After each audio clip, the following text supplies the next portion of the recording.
Shalom y bienvenidos a Vía Haftaj Israel, una frase hebrea que significa amarás a Israel. Esperamos que se queden con nosotros, ya que nuestro maestro, el Dr. Baruch, nos compartirá una enseñanza expositiva de la Biblia. El Dr. Baruch es profesor titular del Instituto Zera Abraham, con sede en Israel. Aunque todos los cursos en el instituto se imparten en hebreo, el Dr. Baruch se complace en compartir esta enseñanza en inglés con doblaje al español. Para más información, visítenos en amarasaisrael.org o descargue nuestra aplicación móvil Mi Estudio Bíblico. Aquí está Baruch y la lección de hoy. Dios es un Dios libertador. Hemos hablado de esto muchas veces en el libro de Éxodo. Dios se ha movido poderosamente de acuerdo con los propósitos de su pacto para extender a su pueblo esas promesas de pacto. Y sabemos que ya tuvo lugar la Pascua. Los hijos de Israel han salido y Dios los ha hecho pasar a través del mar, con el fin de poder guiarlos a ese lugar que Él ha preparado. Y estoy hablando del monte Sinaí. Sin embargo, sabemos que ese enemigo, el faraón y los egipcios, no se han sometido. Ellos han enviado a Israel como Dios dijo que harían al final, pero lo han hecho no por fidelidad, ni por convicción, sino por incomodidad, porque no tenían otra opción. Su rebeldía, su desobediencia, su falta de fe estaba trayendo destrucción sobre su nación y sobre su pueblo. Así que en última instancia estuvieron de acuerdo, pero solo a nivel superficial. No hubo ningún cambio interior. Así que realmente no fue una expresión de fe.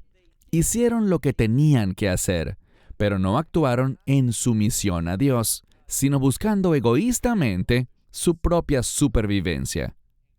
Y vemos que cuando sintieron que podían capturar o destruir a Israel, dependiendo de las diversas interpretaciones, bajo el liderazgo de Faraón, prepararon sus ejércitos, montaron sus carros, enviaron a sus jinetes y persiguieron a Israel en rebeldía. Y sabemos lo que pasó. Dios se movió de una manera sobrenatural, una manera que nadie podría haber anticipado. Sin embargo, Dios hizo pasar a los hijos de Israel a través del Mar Rojo y trajo destrucción sobre Faraón, sus ejércitos y su pueblo. Que no les quepa la menor duda, Dios triunfó gloriosamente. Y lo que veremos ahora es la respuesta del pueblo, liderado por Moisés. Así que toma tu Biblia y ve conmigo al libro de Éxodo, capítulo 15. Libro de Éxodo, capítulo 15. Permítanme compartir con ustedes que cuando vemos este cántico de Moisés, lo que comúnmente se conoce como Shirat Hayam, el cántico del mar, normalmente la mayoría de la gente piensa que esto solo tiene implicaciones para lo que ocurrió hace aproximadamente 3.500 años. Esa es una comprensión errada. Eso no es lo que revela la palabra de Dios. Y lo veremos de manera innegable e inmediata cuando veamos este texto, porque el lenguaje es muy interesante. Así que, como dije, tomen sus Biblias y es importante que vean la palabra de Dios, no solo que la oigan, sino que también la lean. Vemos aquí en Éxodo 15, verso 1, que dice Az, que significa entonces. Es una palabra de respuesta. Esto ocurrió debido a lo que sucedió anteriormente. Esa gran victoria, esa manifestación de la fidelidad de Dios. Y para estudiar este pasaje, voy a mirar el texto en hebreo y lo traduciré para ustedes. Pero quiero que entendamos algo, que está en este primer versículo, y quiero leerlo en hebreo. Dice, Az, y la siguiente palabra es Yashir Moshe, que significa, entonces, Moisés cantará. La mayoría de las versiones de la Biblia de hecho, creo que todas, lo traduce de otra manera. Entonces Moisés cantó. Pero no dice eso. No dice Az Shar Moshe, sino que dice Az Yashir Moshe. Y si lo revisan, usando diversos recursos de ayuda, y existen muchos en Internet, como por ejemplo Bible Study Company, pueden ir y buscar este texto. Y si miran la descripción gramatical, la definición gramatical de esa palabra, encontrarán que está en tiempo futuro. Así que deberíamos traducirlo, entonces cantará Moshe.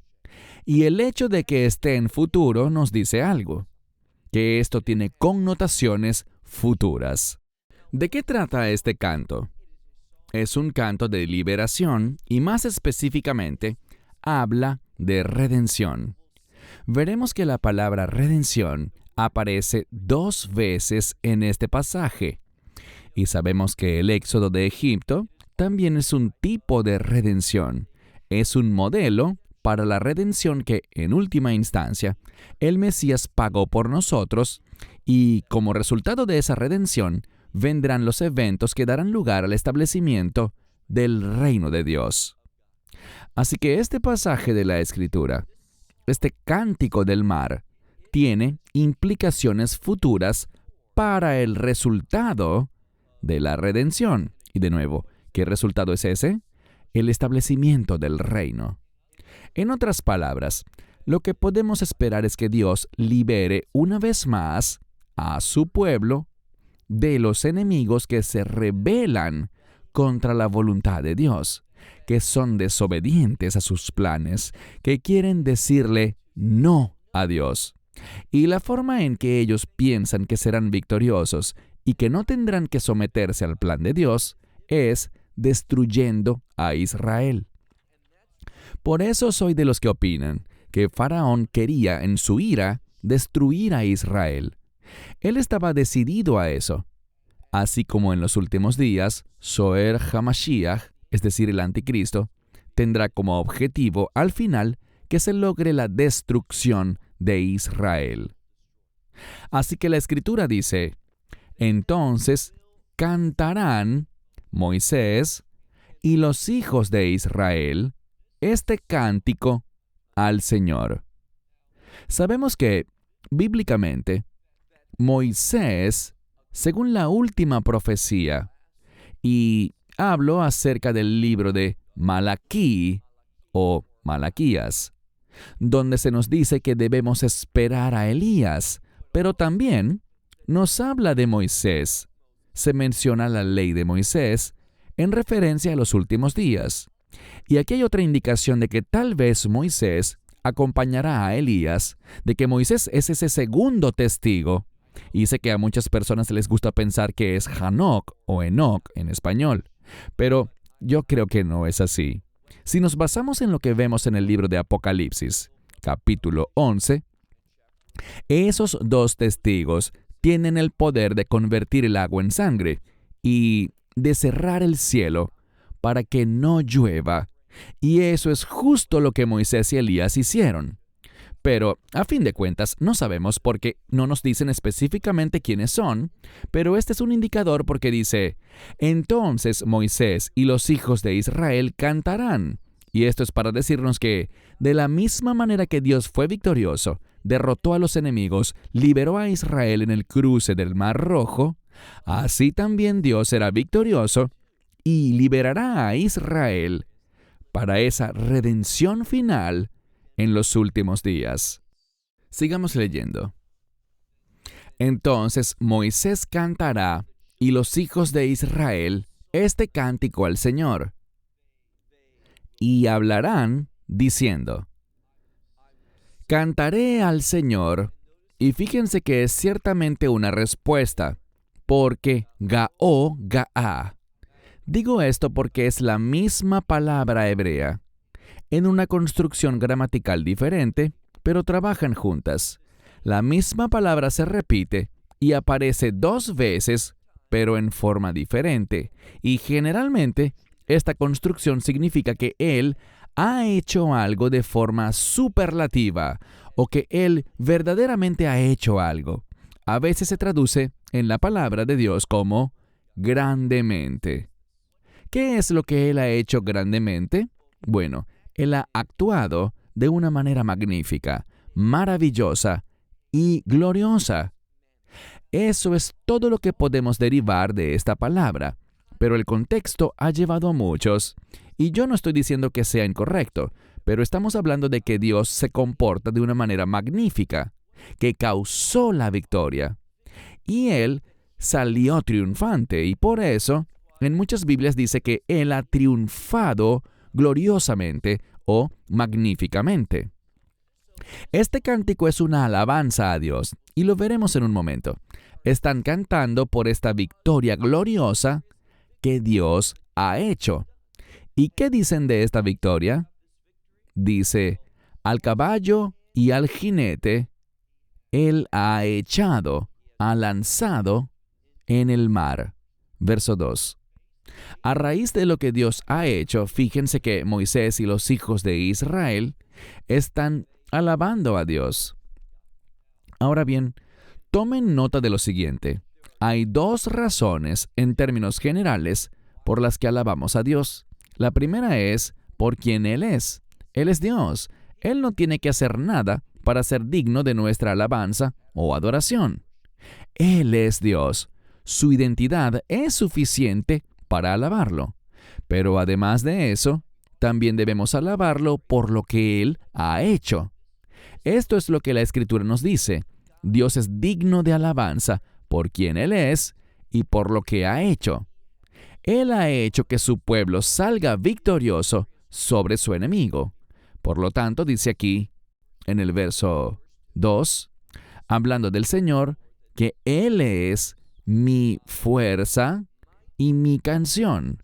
O podríamos decir, os es fuerza, Él es mi fortaleza y mi canción. ¿Y qué nombre dice? Yah. Este es uno de los casos en los que estamos hablando de Adonai, Hashem, el Señor Todopoderoso, pero la palabra que aparece allí es la primera letra y la última letra del nombre sagrado de Dios, Yud-Hei Vav-Hei, y sencillamente está hablando de Yah, el Señor. Así que si leemos esto correctamente, dice, mi fortaleza y mi canción es Yah, y Él me es por salvación. Esto es importante porque nos da una clara indicación de por qué lo están alabando. Por salvación. Él ha sido salvación para ellos. Él es la fuente y Él es el objetivo de la salvación. Este versículo tiene una gran información teológica. Nos enseña que la victoria que queremos es Él. No solo se trata de derrotar a los enemigos, sino que la victoria es estar con Él. Él se ha convertido en nuestra salvación. Él es, literalmente dice, este es mi Dios, lo alabaré, el Dios de mi Padre, a este exaltaré. Verso 3. Puede que esto no sea políticamente correcto, debido a que habla de guerra y de que Dios pelea y todo eso. Hay mucha gente hoy en día que no quiere escuchar esto. Ellos creen que eso no es apropiado. Pero fíjense que en la palabra de Dios, en las Escrituras dice que el Señor es el mismo, ayer, hoy y por siempre. Entonces, ¿quién es este Dios? Esta es su identidad. Hashem es Ish Mil Hamah. ¿Qué significa eso? Él es un varón de guerra y el Señor es su nombre. Yo subrayaría eso. Verán, yo encuentro consuelo en eso, en que Dios es un varón de guerra. Y la razón de eso es que veremos en otra parte de las Escrituras, en el libro de Éxodo, que Él está dispuesto a ir a la guerra en nombre de su pueblo, para que sus propósitos de pacto puedan cumplirse.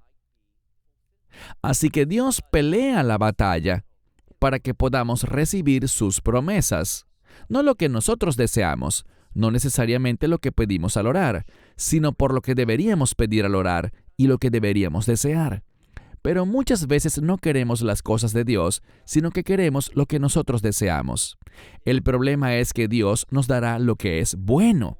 Su voluntad es lo mejor. Leemos entonces: el Señor es un varón de guerra, Hashem es su nombre. Verso 4. Los carros de Faraón y su ejército, Él ha echado al mar. Y Mifjar, Shali Shaf. Mifjar significa la elección, los elegidos, lo mejor de lo mejor. Y luego tenemos esa palabra, y hablamos de ella antes, que viene de la palabra hebrea shalosh, que significa 3. Habla de que Faraón escogió sus mejores carros.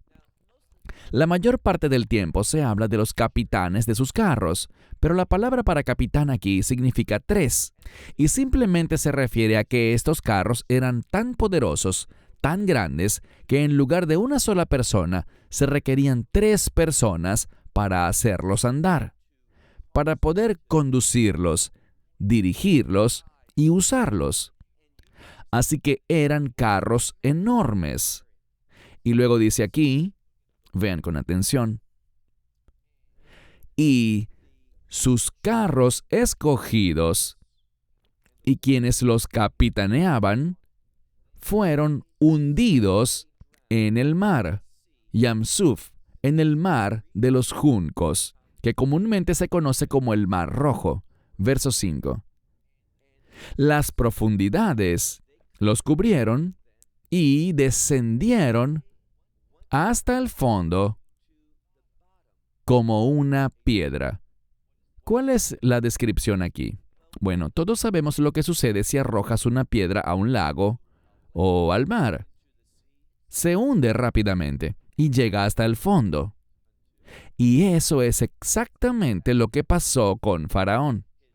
Sus carros escogidos, esos líderes y capitanes, todos sus ejércitos y sus oficiales, todos ellos se hundieron en el fondo de ese mar como una roca. Verso 6.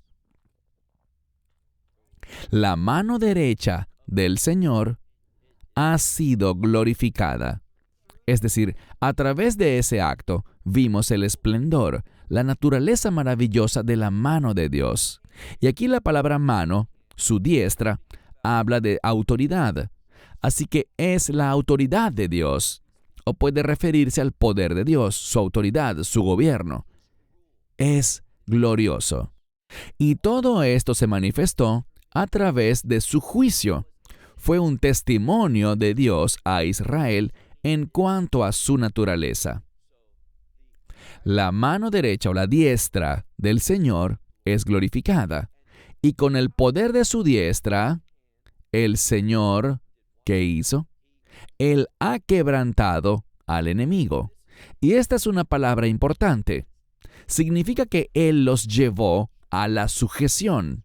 Se relaciona, por ejemplo, con hacer que alguien se eche en el piso. Y por lo general, en este contexto y esta construcción del verbo, se refiere a aplastar, romper, destruir algo. Así que el Señor destruyó al enemigo. Verso 7. Y en la abundancia, y la siguiente palabra es Geon-ha. Geon, en general, significa inteligencia. Entonces sería Dios en la abundancia de su inteligencia. ¿Por qué aparece esto allí? Y sé que en muchas Biblias traducen esta palabra Geon de manera diferente, pero literalmente esta palabra significa tener una gran inteligencia. Un Geon es un genio. Así que en la abundancia de la genialidad de Dios. Y la razón por la que quiero traducirlo así es simplemente porque necesitamos saber que nuestro Dios lo sabe todo. Él tiene una inteligencia perfecta y, por tanto, esa inteligencia perfecta le da el conocimiento. Siempre lo tiene, es algo inherente a Él. No es que Él adquiere inteligencia, sino que es intrínsecamente suya. Pero debido a que Él tiene una inteligencia perfecta, Él siempre sabe qué hacer. sabe cómo responderá el enemigo y cómo puede ser derrotado fácilmente. Y de la misma manera, hemos aprendido que Dios hace que las cosas existan mediante su palabra. Así que no hay cómo competir con eso. No hay duda de que la victoria le pertenece a Él. Verso 7. Y en la abundancia, uvrov, que significa en la abundancia de su inteligencia, Él, y luego esta palabra significa destruir algo. Es como si observas los restos de una ciudad. Digamos que eres arqueólogo y vas a ver unas ruinas. Haras. A esto se refiere esta palabra. Así que Dios, en la abundancia de su inteligencia, dice aquí, Él ha dejado en ruinas a los que se levantan contra ti. Dice, Él ha enviado su furor. Literalmente dice, tú enviaste. Es una alabanza a Él. Así que leemos, enviaste tu furor y los consumió. Es decir, a los egipcios. Como hojarasca. Así que el furor de Dios es un furor ardiente y devoró, consumió al enemigo, como el fuego consume al heno o a la hojarasca. No es una gran competencia. Te garantizo que si hay una competencia entre la hojarasca y el fuego, apuesta por el fuego. Así siempre ganarás y será una competencia corta. Lo mismo pasa aquí. Esto no fue difícil para Dios. Esta victoria sucedió bastante rápido. Cuando Dios dijo que estas aguas se cerrarán sobre los egipcios, ese fue el fin para ellos. Verso 8. Ubruach apeja. Av significa nariz. Cuando esa palabra está en plural, generalmente se refiere a las fosas nasales. Y la imagen aquí es bastante clara. Es una palabra para aliento, viento o espíritu. Así que es con el resoplido de sus fosas nasales. Todavía me gustan los dibujos animados y a veces, cuando alguien está muy enojado, dibujan al personaje resoplando por la nariz o incluso botando fuego para mostrar su ira. Esta es la descripción que vemos aquí. En pocas palabras dice, con el resoplido de sus fosas nasales, las aguas se amontonaron, lo que significa que todas se juntaron en un solo lugar y se levantaron como un muro líquido. Y luego encontramos otra palabra que se refiere a un líquido que se convierte en sólido. En hebreo antiguo es la misma palabra para algo que se congela, un líquido que se congela. Y la imagen aquí es simple. Es un líquido que se endurece. A menudo cuando congelas algo, eso es lo que pasa. Así que estas aguas cambiaron. Se congelaron o cuajaron en un instante, porque Dios hizo que sucediera. Así que se convirtieron en muros líquidos. Se cuajaron. ¿Qué se cuajó? Las profundidades del mar se cuajaron en el centro mismo del mar. Y el enemigo dijo, ellos vieron esto, y aquí hay un principio muy importante. Necesitamos ver las cosas desde la perspectiva de Dios. Necesitamos entender lo que Dios está haciendo, qué cambios está produciendo para que podamos responder adecuadamente. Pero necesitamos su perspectiva. El problema con los egipcios fue el siguiente. Y esta es una verdad bíblica muy útil que debemos aprender. Cuando estás en la voluntad de Dios, haciendo su voluntad, y quieres seguir obedeciéndole, este es el fundamento para recibir la mente del Mesías. Es decir, para tener la perspectiva de Dios.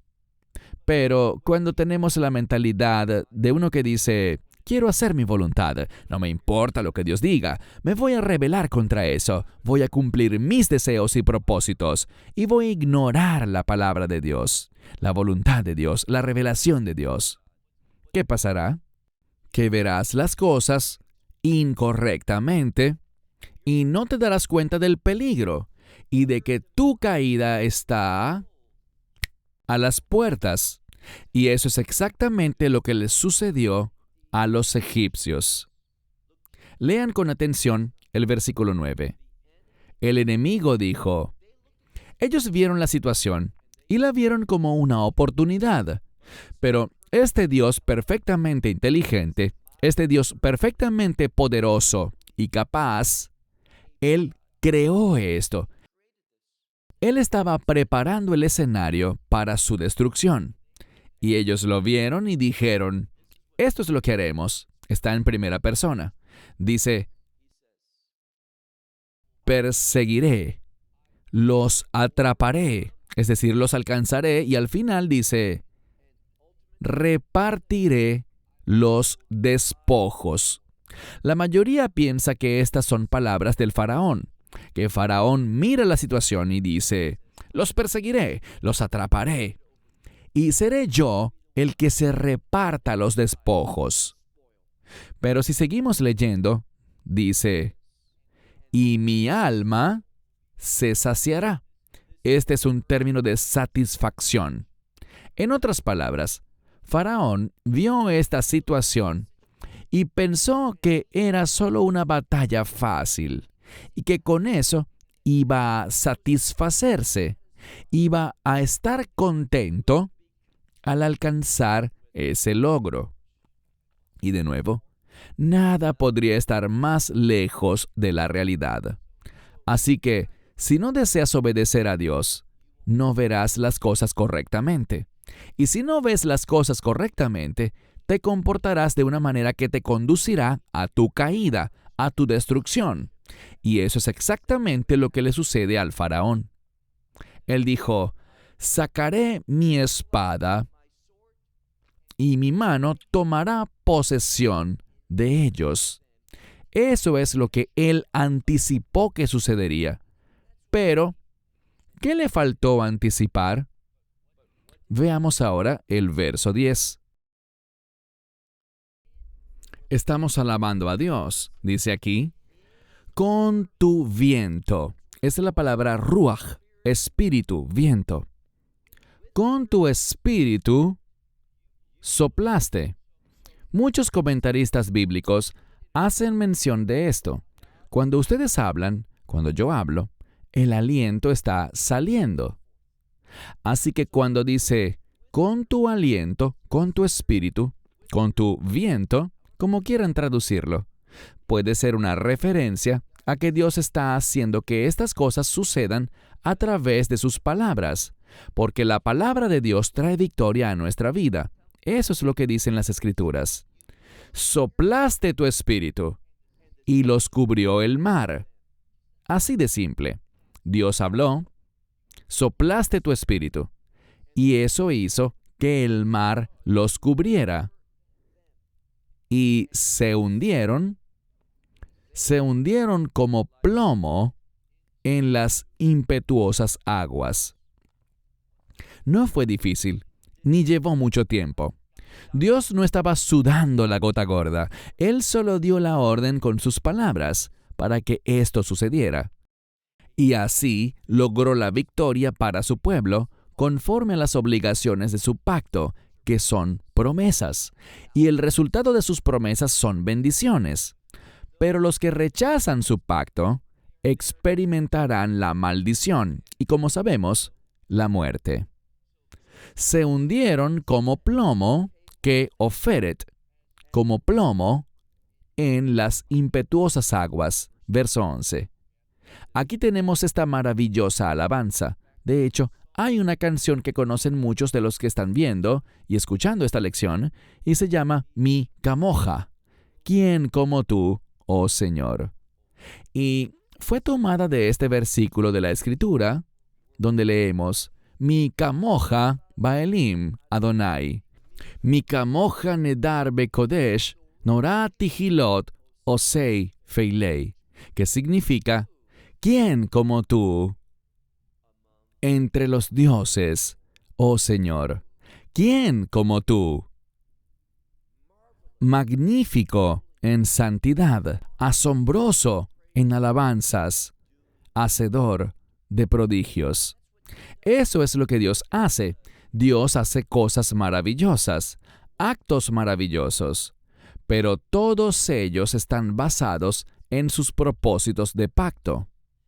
Y si no eres alguien que está interesado en los propósitos de Dios, si no tienes una relación de pacto con Él, a través específicamente del nuevo pacto, mediante el cual la sangre del Mesías ratificó un pacto de redención que fue completado con la obra en la cruz, si no has aceptado a Yeshua, es decir, a Jesús de Nazaret, en tu vida y el pacto que Él vino a establecer, entonces no tienes derecho a esperar la victoria. No, lo que deberías esperar es un juicio eterno. Pero cuando nosotros abrazamos la palabra de Dios, cuando tenemos fe en la verdad de las Escrituras, cuando le decimos sí a la gracia de Dios a través de la fe y le decimos sí al Evangelio, entonces Dios, este Dios único, nadie como Él obrará maravillosa y extraordinariamente en nuestra vida y experimentaremos la singularidad de quién es Él cada día. Verso 12. Tu mano derecha extendiste, y con eso la tierra los tragó. Verso 13. Ahora el cántico va a cambiar. En lugar de hablar acerca de lo que Dios le hizo a los egipcios, el énfasis pasará de aquí hasta el final de la sección que estudiaremos en la lección de hoy. Será, en su mayoría, no exclusivamente, pero en su mayoría, se enfocará en la actividad de Dios para que su pueblo de pacto resulte victorioso. Y fíjense en lo que dice el verso 13. Najita vejasdeja. Aquí najita es tú has conducido. Lo importante de esto es que la misma palabra que sale aquí para conducir es la raíz para dar descanso. El descanso está relacionado con la comodidad, con lo que satisface, con lo que agrada, con lo que queremos experimentar. Bíblicamente el descanso es una palabra mucho más compleja que en español. Cuando Dios dice, les doy descanso, nos está dando una provisión perfecta de lo que necesitamos, en una manera integral y completa.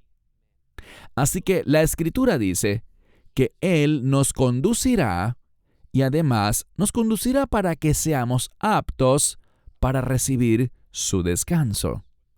Veamos lo que dice la Escritura en el verso 13. Najita vejasdeja. Gesed en español se traduce como gracia. Así que dice, tú nos conduces con tu gracia. Y esto es importante y lo he mencionado muchas veces. Lo que han oído decir con frecuencia es que la gracia salva, y eso es cierto. Es uno de sus propósitos, uno de los resultados de recibir la gracia. Porque por gracia sois salvos. Por gracia hallamos el perdón de nuestros pecados. Por gracia hallamos redención, salvación. Todo eso es verdad. No intento menoscabar nada de eso. Pero quiero que entendamos que la gracia va más allá. La gracia tiene múltiples propósitos. Y la gracia hace algo más. Descubrimos que por gracia, fíjense en lo que dice, nos has conducido con tu gracia. La gracia nos conduce a tomar ese reposo, esa provisión de Dios.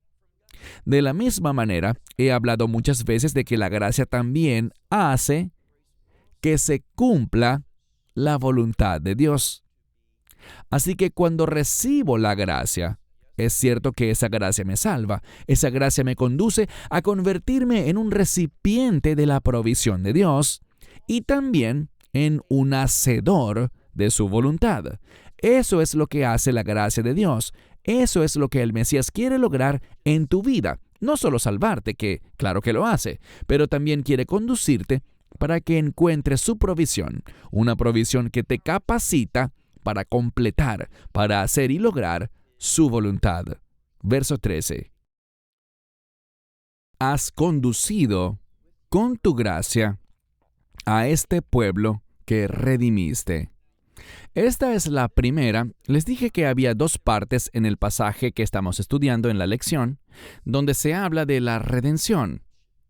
Y en última instancia, estamos hablando de la redención que conduce a una experiencia de reino.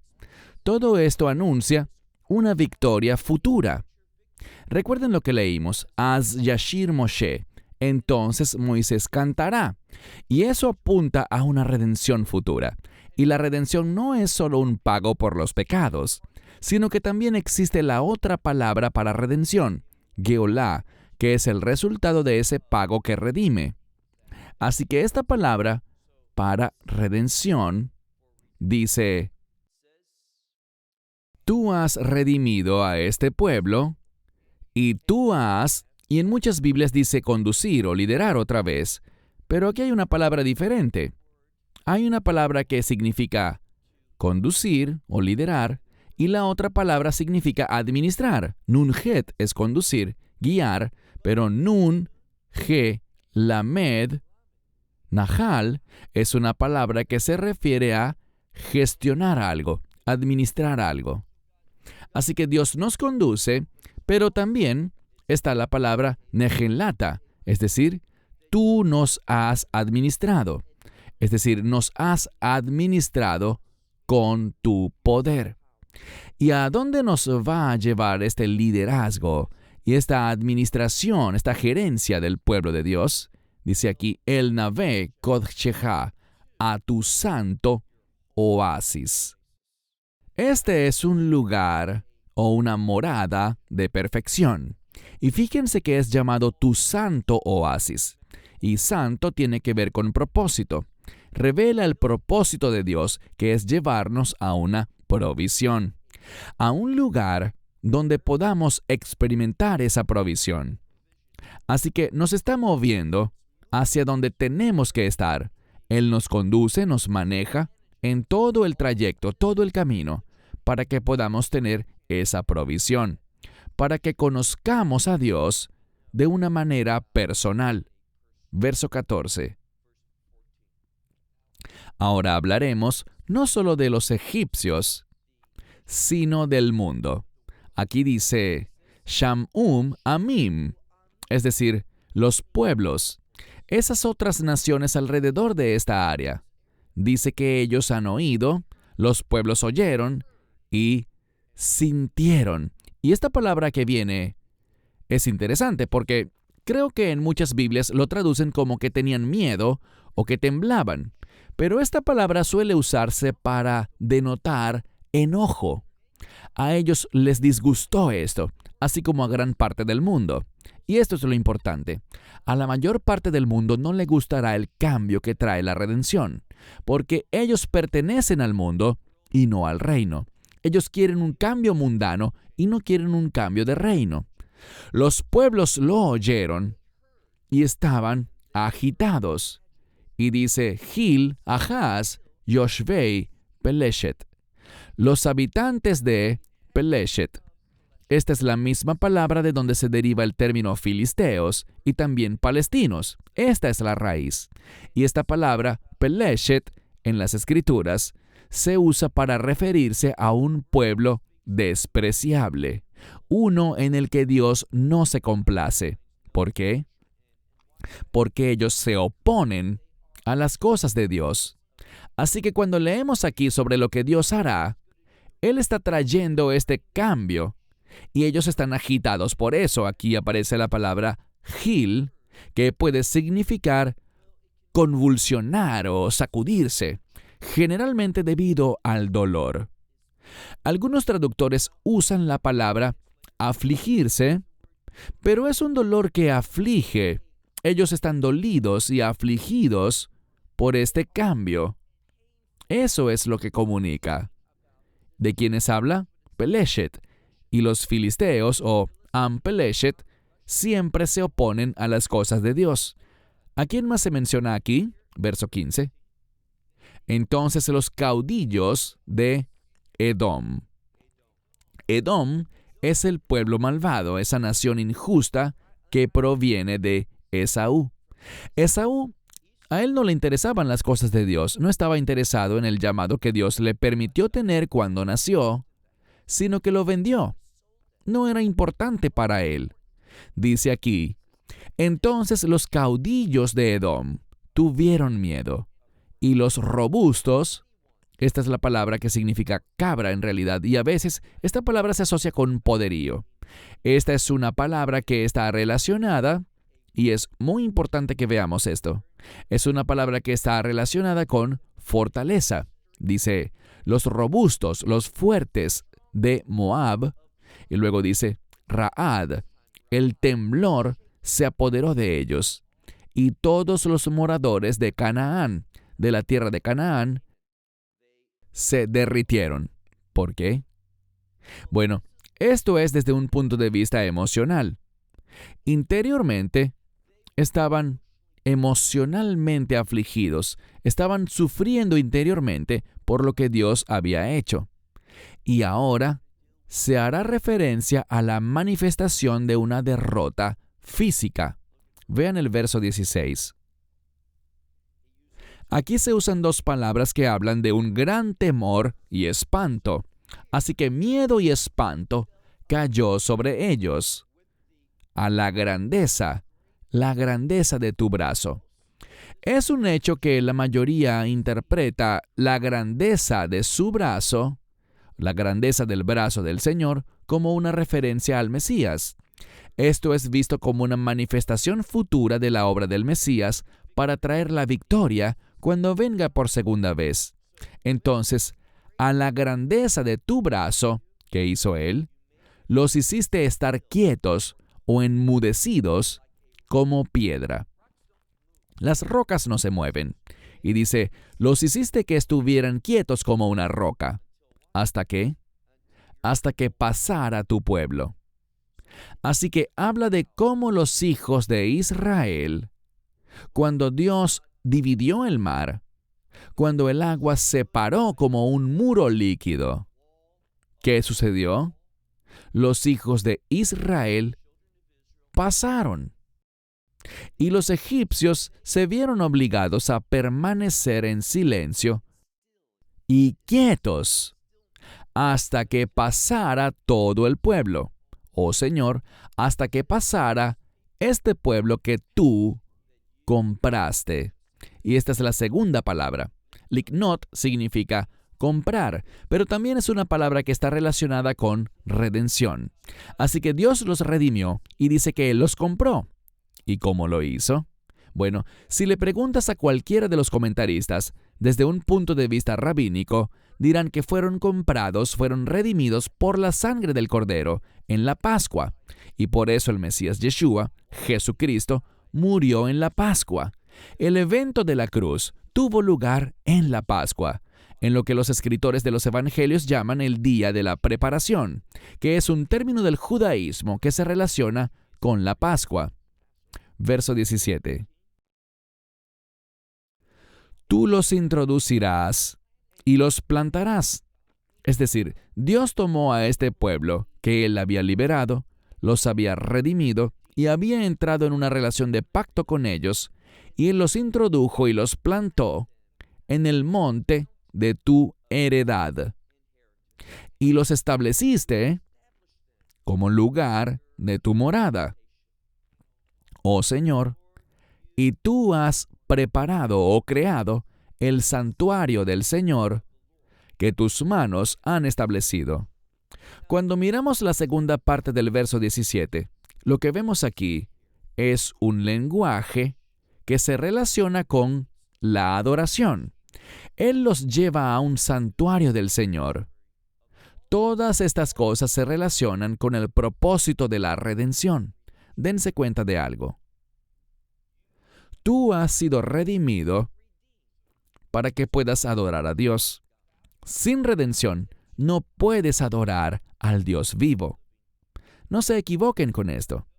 Aquellos que no han experimentado la redención no pueden, y me refiero específicamente a la redención que da el nuevo pacto. Es solo a través de la redención que puedes entrar en un nuevo pacto, y es a través de esta redención del nuevo pacto que puedes adorar a Dios como Él exige que lo adoren, en espíritu y en verdad. Es por esa razón que pasamos de la fidelidad de Dios a la redención del pueblo, donde ellos fueron comprados y son llevados a su santuario, en el cual adoran a Dios. Y el santuario nos habla de una referencia del reino, porque es el santuario del Señor que sus manos han preparado o han establecido. Sus manos. No está hablando de algo que ha sucedido en este mundo. No se refiere al primer templo o al segundo templo, sino que es una referencia al reino. Veamos el verso 18.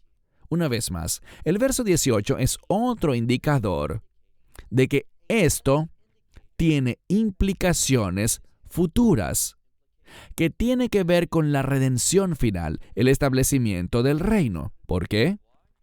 Este gran pasaje dice, Hashem Yimloch Leolam Vaed, que significa, el Señor reinará, o Él será rey por los siglos de los siglos. Así que habla de este templo que Dios establecerá, este santuario del Señor, en el cual lo adoraremos, y dice que Él reinará por los siglos de los siglos. Verso 19. El verso 19 será el último que estudiaremos en esta lección. Y este versículo nos da un resumen sobre la victoria que Dios ha logrado para su pueblo. Y estas son buenas noticias. Si estás en esa relación de pacto con Él, puedes esperar la victoria. Y si no lo estás, puedes esperar el juicio de Dios, acciones de Dios que traerán tu destrucción y tu derrota. Veamos el verso 19. Porque el caballo del faraón entró con sus carros y su gente de a caballo. ¿A dónde fueron? Ellos entraron en el mar. Esto es solo un repaso de lo que sabemos que ya ocurrió, por lo que acabamos de estudiar. Los hijos de Israel atravesaron el mar en tierra seca, y los egipcios, guiados por Faraón, los vieron pasar y pensaron que esa iba a ser su oportunidad de perseguirlos y alcanzarlos, de devorar sus despojos, de tomarlos para sí y tener una experiencia provechosa. Pero, ¿qué dice la Escritura? Verso 19. Porque el caballo de Faraón y sus carros entraron con su gente de a caballo. ¿A dónde? Al mar.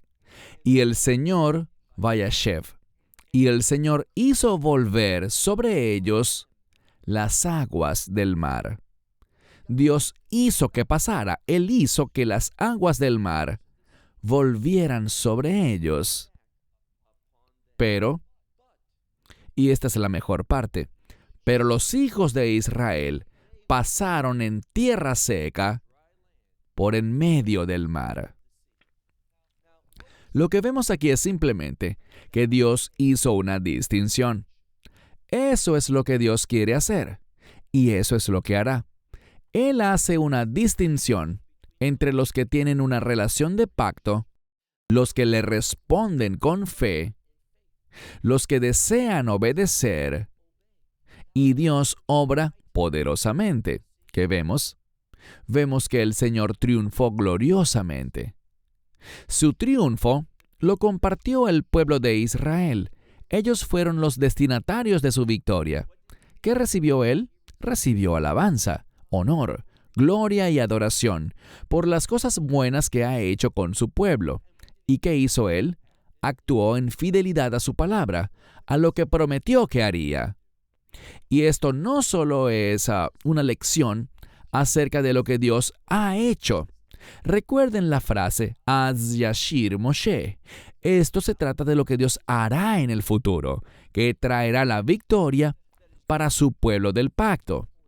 Y traerá una adoración de reino, una adoración al Rey de Reyes, al Señor de Señores. Recuerden lo que dice, Hashem Yimloch Leolam Vaed. El Señor reinará por los siglos de los siglos. Y vemos que esta terminología se repite y es utilizada para el regreso del Mesías. Mi pregunta para ti es esta. ¿Estás listo para su venida? ¿Estás esperando con certeza esa venida y preparándote para ese momento?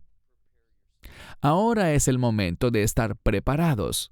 Ahora es el momento de entender lo que va a suceder y cómo debemos responder a estas cosas, para que podamos ser testigos fieles, para que podamos dar un testimonio apropiado de que somos su pueblo, que le pertenecemos, que somos su posesión comprada a través de la redención y que su sangre marcó una diferencia en nuestra vida. No solo porque fuimos perdonados, sino porque a través de su sangre hemos entrado en una relación de pacto eterna con Él. Quiero compartirles algo. Piensen en esas relaciones especiales. Puedo decirles que debido a que estoy en una relación de pacto con mi esposa, Rivka, esa relación me cambia a mí y a ella. Nosotros, por haber entrado en el pacto del matrimonio, pensamos de manera diferente. Y no solo pensamos de manera diferente, sino que nos comportamos diferente. Y debido a nuestro matrimonio, también tenemos metas diferentes. Todo ha cambiado. De esa misma manera, cuando nos convertimos en la novia del Mesías, cuando entramos en ese pacto, que es un matrimonio, somos la novia del Mesías, habrá un gran banquete de bodas en el reino de Dios. Lo vemos en Apocalipsis 19. Así que la pregunta es, ¿estamos esperando ansiosamente esas cosas? ¿Nuestro modo de vivir, de actuar y de hablar refleja que realmente creemos eso? Bueno, cierro con esto. Les deseo que tengan una excelente semana. Que el Señor los bendiga y los guarde. Que el Señor haga resplandecer su rostro sobre ustedes y tenga misericordia de ustedes. Que el Señor alce su rostro sobre ustedes y les dé paz. Shalom desde Israel. Shalom from Israel. Esperamos que te hayas edificado con el mensaje de hoy y lo compartas con otros. Te invitamos a seguir nuestros estudios cada semana por este canal y por el portal de YouTube de Amarás a Israel. También puedes descargar nuestra aplicación móvil gratuita, Mi Estudio Bíblico.